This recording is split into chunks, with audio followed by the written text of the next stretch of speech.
Amigos verdadeiros, sejam bem-vindos ao canal A Verdadeira História. Quero fazer um convite para vocês. Vamos manter esse canal funcionando? Vamos. Vocês deem likes, se inscrevam e convidem seus amigos, parentes e vizinhos para se inscreverem também. E nós aqui, do canal Verdadeira História, produzimos os conteúdos para vocês. Tudo bem? Queria perguntar para vocês, qual a confiança que vocês têm na rede farmacêutica, nas indústrias farmacêuticas? As propagandas que vocês veem, e eu vejo também, transmite confiança, não é? Transmite segurança. Eu não quero aqui causar pânico, mas as pessoas bem informadas, elas sabem se defender, certo? Então, por isso, a gente informa. Todo remédio, ele deve passar por inúmeros testes, entendeu? Aliás, vocês sabem, né? Até o uso humano. Mas, assim como eu, vocês também sabem que as indústrias, as empresas mais rentáveis e que dominam o mundo são as de armamento, de remédio, de petróleo, de insumo agrícola, quer dizer, veneno, né? Agrícola, e a de guerra. Então imaginem um mundo sem guerra, não existiria indústria armamentista, indústria de armas. Um mundo sem fome, não existiria Monsanto, não existiria agrotóxico. Um mundo sem doença, não existiria sem doença. Um mundo de doença que eu falo, o mundo do remédio, né? Para que remédio se não existe doença? Não é verdade? Não existiria o consumo de petróleo para poluir o mundo se a gente não usasse a tecnologia de queima de petróleo nos nossos motores, certo? E o ser humano tem capacidade para inventar, para criar outro tipo de gerador de energia, de movimento, substituindo o petróleo. Mas eles querem manter isso. Por quê? Porque eles têm que vender. Cada qual tem que vender o seu produto. Então a indústria farmacêutica tem que vender remédio. Porque a medicina inicial chama-se homeopatia. Mas como ver no mundo capitalista desse que a busca do lucro é incessante, é cruel e passa por cima das pessoas? A alopatia, ela vive do lucro. Não importa como esse lucro é obtido. Basta dar um alívio imediato, um alívio momentâneo, imediato, que a alopatia é endeusada. A homeopatia, por que ela não convive no mundo capitalista? Porque a homeopatia é barata. E qual o princípio dela? O princípio é o mesmo da vacina. Você usar um elemento igual para produzir um elemento igual. Para produzir não, para combater um elemento igual. Se você tem uma doença, a homeopatia entra com elemento igual à doença para combater a doença que você tem. Como é feito isso? Ativando o seu sistema imunológico, né? A sua defesa. Porque você injeta elementos já fracos, né? A vacina faz isso. Injeta elementos da doença que você tem fracos no seu organismo, ele injetados no organismo, o seu exército de defesa, né, entra em ação, combatendo aquele elemento estranho que entrou, que já está fraco, e aproveitar isso e já leva os elementos que já estão ativos no seu corpo. A alopatia é o contrário. Ela injeta no seu corpo um elemento contrário àquela doença que você tem, né? Inflamação, anti-inflamatório, né? Olha só o nome já diz, anti-inflamatório, emador, um analgésico, e por aí vai.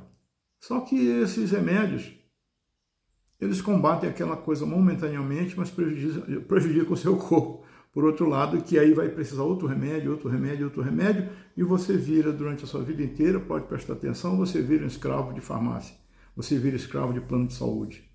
Na homeopatia não tinha isso, e é muito barato. A única coisa que a homeopatia, de repente, e por causa de falta de paciência das pessoas, o que ela dá é uma cura, um tratamento que exige, de repente, que você dê uma gotinha, 3 gotinhas, umas bolinhas a cada 15 minutos, a cada meia hora, acaba 1 hora, e o pessoal não gosta, né? O ser humano é uma tristeza, até para a saúde dele. Ele prefere levar antigamente, né, uma injeção doída de benzetacil 1 vez por dia para sumir todos aqueles efeitos que ele está sentindo de uma certa doença, do que ficar tomando gotinhas homeopáticas, as dosagens homeopáticas, não é verdade?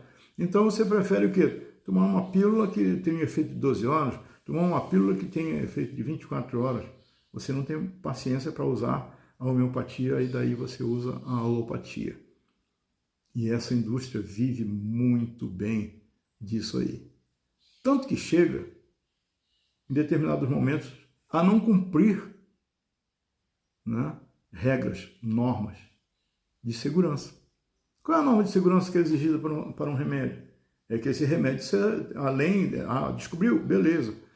Então vamos testar em laboratório, vamos testar no coitado do ratinho, né, o ratinho laboratório, depois, quem sabe, até em macacos, cavalos,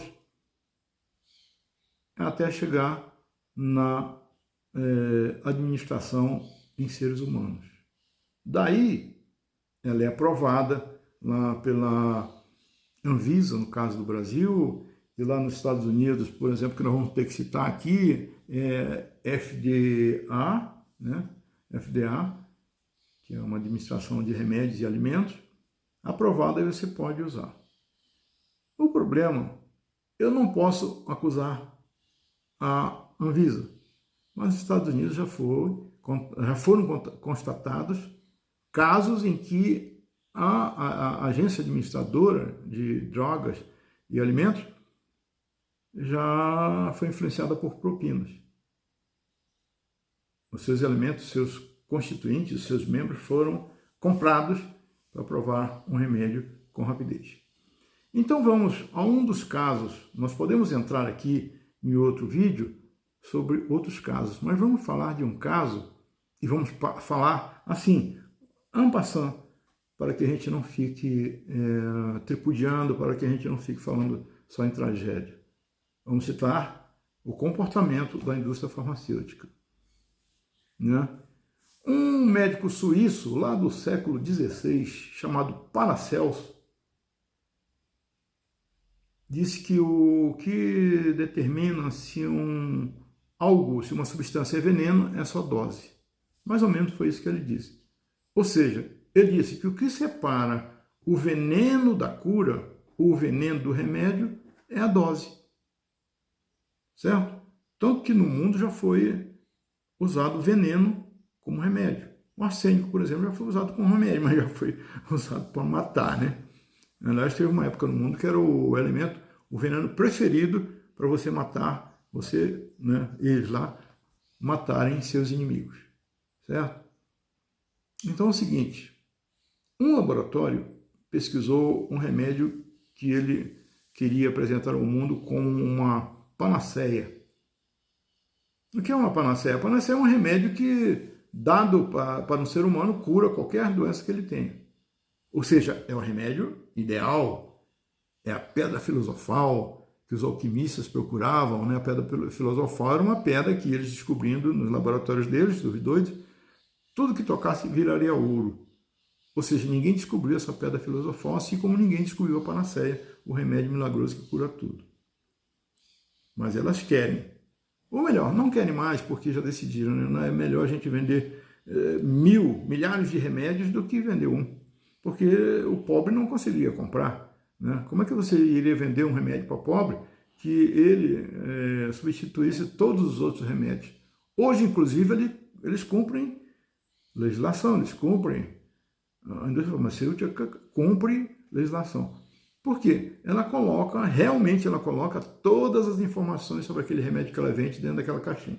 Quando você abre, está lá nem é um mapa do tesouro, é um jornal dominical de tanta coisa que tem. Mas olha só, por falar em jornal, vamos falar do Brasil. O brasileiro não é jornal, o jornal físico, o jornal de papel, o brasileiro não lê. O brasileiro, uma parte dos brasileiros, lê a manchete e daí sai falando, discursando sobre aquela manchete que leu. E outros nem leem as manchetes.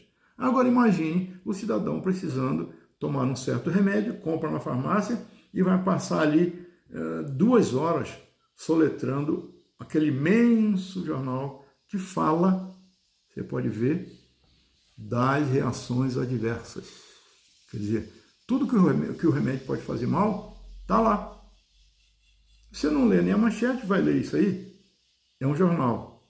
Mas a indústria se precaver, porque se caso alguém morra, sei lá, tenha alguma arritmia, tenha pressão alta, tenha coceira, né, os pruridos, devido ao remédio, ela pode alegar, sendo acionada judicialmente, ela pode alegar, não, eu avisei o paciente, o comprador, o consumidor, que o remédio poderia causar isso aqui tudo. Ela faz isso tranquilamente, ela cumpre a lei porque o brasileiro não lê, certo? Mas uma coisa grave, eu peço até licença para vocês, porque para ser baseado em fatos concretos, aqui não tem, eu acho, não tem fake news, não tem suposições. Nós vamos direto na história, nós vamos direto nos documentos escritos e publicados acerca do assunto. Então, vocês me permitam que eu vou ler alguns dados aqui, né? Eu vou ler alguns dados e vou falar para vocês sobre a talidomida. Vocês já ouviram falar na talidomida? Pois é, ela era procurada, ela foi inventada para ser a panaceia, para curar tudo, né? Mas aí, ela criou, teve um médico, inclusive, que quis, olha só, um médico, ele chama Ehrlich, ou Ehrlich. Ele conseguiu um remédio, inclusive o arsênico, que eu falei para vocês, o arsênico 6006, tanto eles pesquisaram o arsênico, que atacava os micro-organismos responsáveis pela sífilis. Ele foi ridicularizado. Imagine como a sociedade é segregacionista. Sabe o que eles disseram? Ridicularizaram o cara porque disse que quem tinha sífilis merecia ter sífilis. Não merecia tratamento. Quem tinha sífilis pela vida que levava. Aí vocês pesquisem aí e vejam a que vida esse pessoal se referia. Underground, né? Chamado submundo, prostituição, droga e tal. Então essas pessoas pegavam sem proteção para o sexo, pegavam sífilis. Então esses caras achavam que quem tinha sífilis merecia ter sífilis por causa da vida que levavam e não o tratamento que o cara esqueceu. O cara morreu, né? Foi esquecido, morreu arruinado. Inventou um remédio para um mal que ataca a humanidade, e não foi reconhecido e morreu arruinado, né? Então, depois disso, né, o que se diz aqui nesse documento é que, apesar de todas as informações que vocês encontram nas bulas dos medicamentos, eles só aparecem nas manchetes dos jornais quando alguma coisa dá errada. Se não aparecer, tá? Se alguém sentiu alguma coisa, mas não apareceu, não foi noticiado, a imprensa não soube, vai ficando por aí mesmo. E nós vamos assim criando uma sociedade cheia de doenças, cheia de mortes inexplicáveis que há um certo tempo atrás não existiam. Pois bem, então essa grande falha foi causada, que nós vamos falar agora nesse vídeo, que foi causada pela talidomida, ela foi causada assim na segunda metade do século, da década de 1950 e início da década de 1960. Então ela foi produzida e foi lançada rapidamente no mercado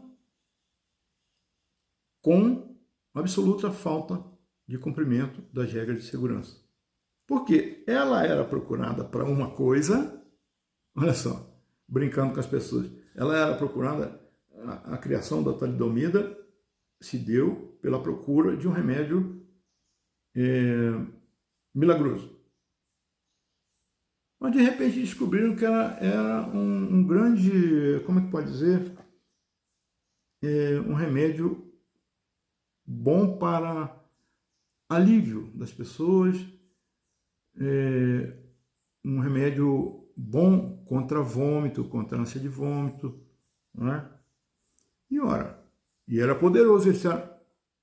A empresa alemã que começou a fazer disse, é um remédio realmente poderoso e eu quero no mercado agora. Né?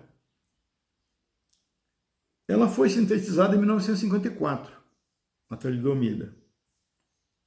E quem trabalhava nisso aí eram os farmacêuticos trabalhando por uma empresa chamada Grünenthal, tá? Uma empresa alemã, uma farmacêutica alemã. Então diz assim mesmo, a talidomida não tinha as propriedades procuradas, as propriedades pesquisadas, mas se revelou, pronto, um sedativo eficaz. Cresceu-se os olhos, vamos lançar como sedativo, não era para isso que a gente está querendo, não era isso que a gente estava querendo, mas é um sedativo eficaz e eles disseram que realmente parecia um remédio milagroso, né? Ao contrário até de outros sedativos oferecidos na época, e a talidomida parecia extremamente segura. Então, o remédio, veja só, foi lançado às pressas no mercado alemão em 1956 com o nome de Cotergan. Foi lançado um ano depois no Reino Unido com o nome Distaval. Era o mesmo remédio. E entre 1956, como nós dissemos, 1956 a 1961, a segunda metade da década de 1950 e início da primeira década de 1900, ou melhor, da primeira metade da década de 1960, ele foi vendido em 50 países. A talidomida foi vendida em 50 países, só para você ter uma ideia. Aí nos anos seguintes, virou festa e tal, ela foi combinada com os outros remédios e foi prescrita daí em diante por uma série de distúrbios. Aí quase que ela chega naquilo que a farmacêutica alemã estava procurando, que era ser o remédio perfeito, a panaceia. Acontece que das pessoas a quem foi oferecida a talidomida, foi prescrita, foi indicado o uso da talidomida, foram mulheres grávidas. Que elas tomavam, a talidomida foi indicada contra o enjoo matinal que as grávidas sentem. E se revelou um sedativo seguro. Infelizmente, como nós falamos já também, os testes adequados não foram realizados.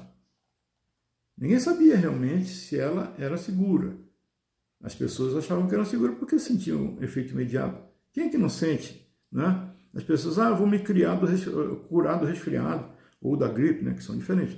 Aí você vai lá na farmácia e compra aquela pancada de remédio. Na verdade, você não está curando nada, porque a gripe vem quando ela quer e vai quando ela quer. Você cura, igual o resfriado no caso, você cura, ou melhor, some os sintomas. E quem toma isso, sente, eu pelo menos não tomo isso aí, você sente um mal-estar enorme. Todo mundo fala, toma, os sintomas somem, mas você fica com aquele mal-estar. Quer dizer, você atacou seu corpo para assumir com os sintomas da gripe.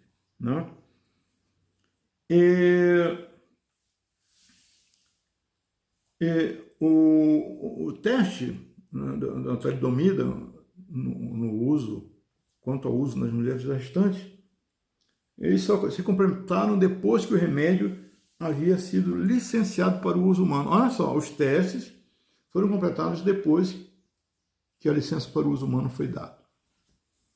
O primeiro caso do chamado bebê da talidomida ocorreu em 1956, já, olha só, quando uma criança nasceu com graves deformações nas orelhas, que são as orelhas e os membros que são mais atacados. Dependendo da época e da quantidade que a mulher grávida tomar, vem o efeito no seu filho. A partir de 1960, os médicos alemães começaram a observar um número anormalmente alto de casos de crianças com defeitos nos membros e orelhas, além de outros problemas de desenvolvimento. Os números foram tão altos que os médicos falaram em epidemia de remédio, pô, aí é brincadeira. A relação com a talidomida foi descoberta independentemente na Alemanha e na Austrália em 1961 só. Começaram a usar em 1956 e a relação foi descoberta só 5 anos depois. Aí começaram a chegar casos que corroboravam essa ligação, e vieram do país da Europa, da Ásia, América do Norte e do Sul, do Oriente Médio, onde a talidomida havia sido liberada para o uso humano. Houve uma doutora, Frances Kelsey, que era da FDA, que eu falei para vocês, né, Administração de Drogas e Alimentos, que foi veementemente contra a aplicação a liberação da talidomida nos Estados Unidos. Olha só, claro, pularam fora. A médica defendeu isso, foi até em sessões do Senado, audiência no Senado para falar sobre isso, e nos Estados Unidos houveram apenas 17 casos. Apenas. Mas na antiga Alemanha Ocidental e no Reino Unido, onde logo foi aplicada a talidomida, lá desde 1956, o caso foi desenvolvido em maior número e grau. Na Alemanha era vendida livremente, como hoje no Brasil tem muito remédio que você compra no boteco. E no Reino Unido, na Grã-Bretanha, apesar da venda ser controlada, era amplamente prescrita para o enjoo matinal das mães no início da gravidez. Entre 1956 e 1962, estima-se que 10 mil a 12 mil crianças nasceram com graves defeitos porque suas mães haviam tomado talidomida durante as primeiras semanas de gravidez. Cerca de 40% dessas crianças, olha, entre 10 mil e 12 mil, 40% dessas crianças morreram antes do primeiro ano de vida. É um crime grave contra o ser humano que essa empresa cometeu. Simplesmente não fez teste, não fez nada, não obedeceu segurança e vendeu para lucrar. Enfim, as pesquisas constataram que havia um período de sensibilidade das mulheres grávidas, mas isso pouco interessa.